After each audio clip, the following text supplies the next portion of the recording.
Hello everyone! Magluluto tayo ngayon ng beef puchero. Dahil nagsisihinugan na ang aking saging, naisip ko magluluto ako ng beef puchero. Ito ay malambot na baka, lutong gulay at sabaw na may tamis alat. At ipiprito natin ang ating saging at patatas. Pakukuluan natin ang ating karne.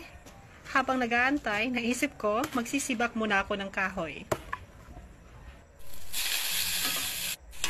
At pagkatapos malambot ang ating karne, igisa natin ito sa ating mga spices.